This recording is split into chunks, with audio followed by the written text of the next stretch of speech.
Mr. Galligan to Mr. Iskra. Depending on the outcome of the election, some projects may not be completed before a new administration takes over if one is elected. What are your plans to complete the projects that are currently in progress, such as the canal, Missing Park, and the brownfield developments? And would there be a financial loss to the city if the projects are not completed as planned? Mr. Moore, you're first. One of the first things I will do after election or after I take office will be to analyze and look at every contract the city of Jeff has entered into in the last 2 years. I have talked to engineers, I have talked with attorneys. I'm not in favor of this canal. Not because it doesn't sound like a neat idea, it does. But the city of Jeff is a town of 45,000 people. Tom keeps trying to compare us to San Antonio. There are 1.3 million people in San Antonio. People, cost 45,000 people a whole lot more money to build a canal than it does 1.3 million. I will not go into projects such as Missing Park and destroy 18 acres of ground when the whole neighborhoods that surround it are completely unaware, when the city council is completely unaware. This will not be my city.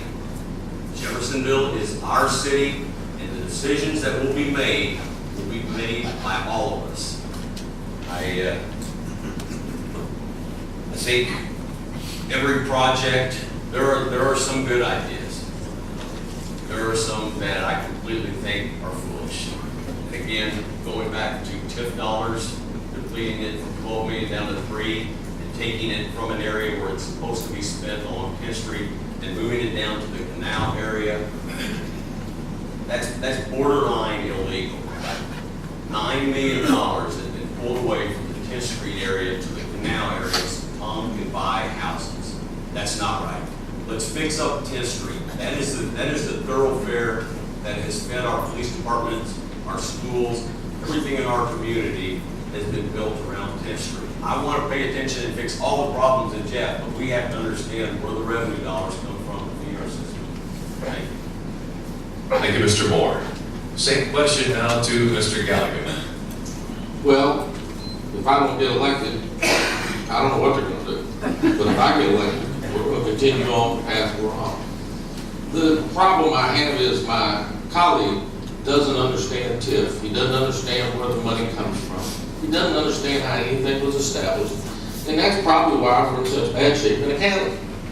Because the TIF dollars were down 10th Street, and we just added those 2 years ago. And there's been no direct income from 10th Street other than the White Castle. Because you have a baseline, and any new construction is where you get your TIF from.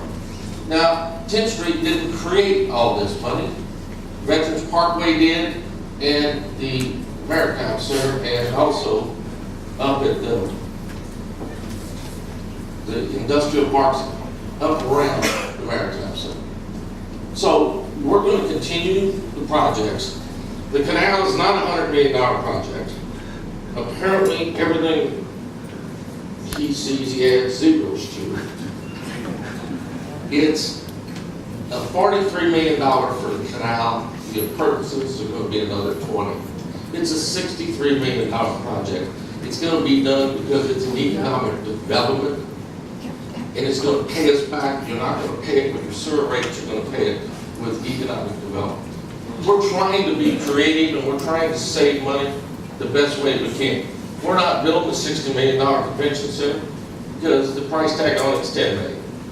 Okay, and we're trying to get a developer to build that. We're trying to be fiscally responsible, but we understand how it all works, and I wish my colleague did the same. Thank you, Mr. Galligan. Our 7th question tonight.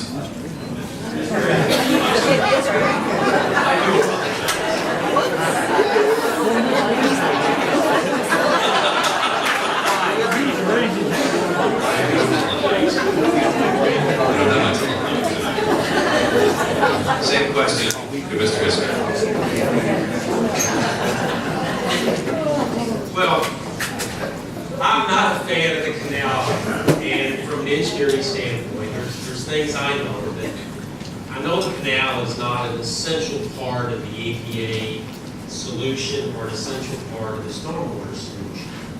It's a possible, part of those projects, but it's not essential, it's not the most economical way to handle those issues. Secondly, from an economic stimuli, I think canals, in areas where it's hot and dry 90% of the time, any kind of water is great to be close to, But here, in the middle of the winter, rainy, cold nights, cold, chilly spring and fall nights, I'm not sure I'd want to be sitting by a canal. You don't have to be a lot of things going on for me to really want to spend a lot of time there, as opposed to our restaurants down the river where you can sit inside and have to view the river. Totally different concept. Bissing Park, I don't have a good feel. I don't live in that area out there, and I'm getting what I hear from some of my friends and from the newspapers, and the latest, what I understand is that the people have been somewhat pacified in some final solutions as to how it will be developed.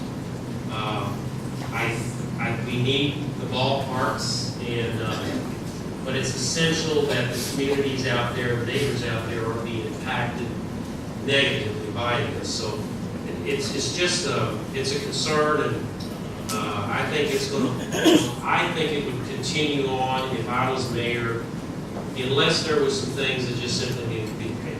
Now, are the losses going to be suffered if you stop these things? Short term, yes. Long term, no. That's what I do, is analyze situations like that and make rational decisions.